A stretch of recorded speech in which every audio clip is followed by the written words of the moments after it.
Inside the hunt for UFOs at the end of the world. Dead Horse, Alaska, really? That's it. The United States military is capable of many things, but finding the remnants of an unidentified flying object scattered across a blinding expanse of Arctic ice in -30-degree weather using 6 available hours of daylight is not one of them. The search for a downed UFO began and ended near this oil camp town at the frozen edge of the world, where Navy pilots flying P-8 Poseidons finally gave up on Friday, ending their mission with no answers. Hours later and some 500 miles away, Canadian forces searching for the shreds of a second object in the Yukon Territory retreated empty-handed. The same thing happened on Lake Huron, where Coast Guard captains docked their boats without finding whatever it was that F-22 fighter pilots shot out of the sky with a 400,000 Sidewinder missile. The pilots actually shot 2 missiles. The first one missed. The 3 objects were intercepted in quick succession on February 10th, 11th and 12th, just days after the United States shot down a giant Chinese spy balloon on February 4th. But as quickly as the national craziness over aerial phenomena began, the military packed up and went home, leaving the answers encased in Arctic ice and under the whitecaps of Lake Huron. In Dead Horse permanent population 25 life had already moved on by Saturday morning. Oil workers left for their shifts while it was still dark, and they would be back in the evening for early dinners and early bedtimes. Nancy Bremer, a receptionist at the Aurora Hotel home to the only restaurant in town, a buffet-style assembly line that serves tuna steaks and cheeseburgers, said people here were focused on work, and not concerned with any looming threat of an object shot down over ice. If we find it, she asked, should I call you? The good people of Dead Horse notwithstanding, many of us still had a lot of questions. For a nation that has been riveted by this saga since the aerial assaults on mysterious objects began, the end felt incomplete. Were aliens involved? No, says the White House. Surveillance devices of mysterious provenance? No, says the White House. Hobby balloons? We may never know, says the White House, but of course, this is America. When was the last time we let anything go? Perhaps some answers are in Illinois, where, according to 2 people familiar with the investigation, FBI agents have interviewed a team of hobby aviation enthusiasts who said their balloon had gone missing somewhere over the southwest coast of Alaska last Saturday, during its 7th trip around the Earth. No one from the government or the hobby club has confirmed that any of the objects shot down were the group's weather-chasing Pico balloon, but the club has taken down its website after an onslaught of inquiries. The Biden administration is leaving it up to the public to piece together an answer. President Biden, apparently seeking to ease a diplomatic rift with the Chinese, told the public on Thursday that the 3 unidentified objects were probably not surveillance devices. The intelligence community's current assessment is that these 3 objects were most likely balloons tied to private companies, recreation or research institutions studying weather or conducting other scientific research, Mr. Biden said. He also said he had no regrets about shooting down the first one. On Saturday, China's top diplomat, Wang Yi, called the American reaction absurd and hysterical.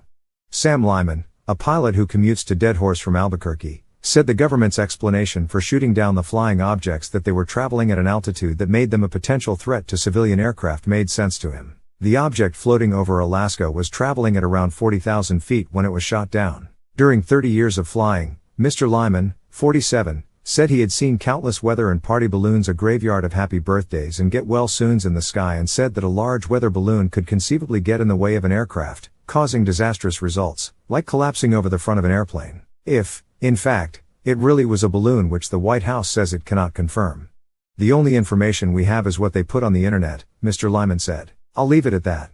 So here are a few facts. According to a senior U.S. military official who was not authorized to speak publicly, military officials said letting the Chinese spy balloon float across the country and out to sea gave them time to assess it for counterintelligence purposes. But Alaskan lawmakers, who believe their last frontier state has become the first line of defense against a number of threats to national security, including floating ones, have criticized the Biden administration for not shooting down the Chinese balloon sooner. At what point do we say, a surveillance balloon, a spy balloon coming from China, is a threat to our sovereignty?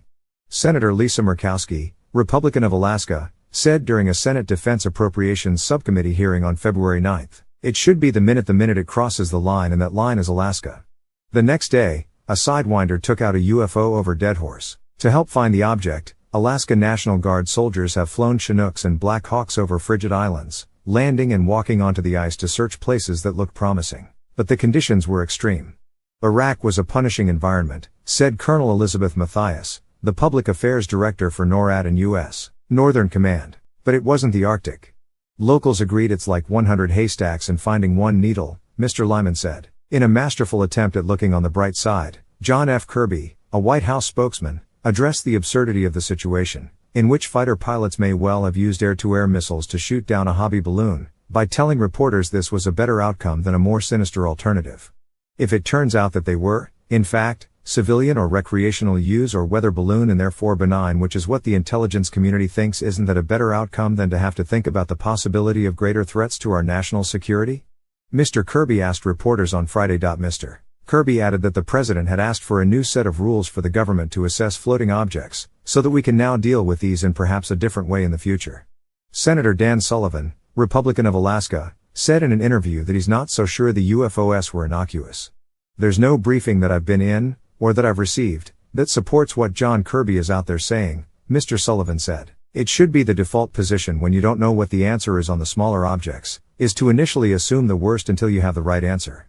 Other experts say that this episode is proof that there should be a more formalized effort to identify what, exactly, is going on in the sky. Hobbyists can cheaply launch weather tracking balloons. The National Weather Service sends over 180 balloons into the sky every day. None of theirs are missing. According to a spokeswoman, China sends over spy balloons, including at least 3 during the Trump administration that went unreported. One of those is definitely gone and then other phenomena go unexplained. Robert Powell, a board member of the Scientific Coalition for UAP, studies the abbreviation that has replaced UFO and means unidentified aerial phenomena, has been pushing for Congress to fund formalized research of the craft. In January, the Office of the Director of National Intelligence released a report that documented 366 recent unidentified sightings, many of which were drones, birds or trash. People like Mr. Powell are focused on getting answers about the many sightings that do not have an explanation. He does not consider the 3 downed objects to be in that category. In this case, he said, the government had released just enough information without offering a fulsome explanation. Even though he is a stickler for answers, he can see why. If it turns out that the second, third and fourth object were a hobbyist balloon or some university's research balloon or what have you, Mr. Powell said, it would not look good that we shot those down with a $500,000 missile. And quote.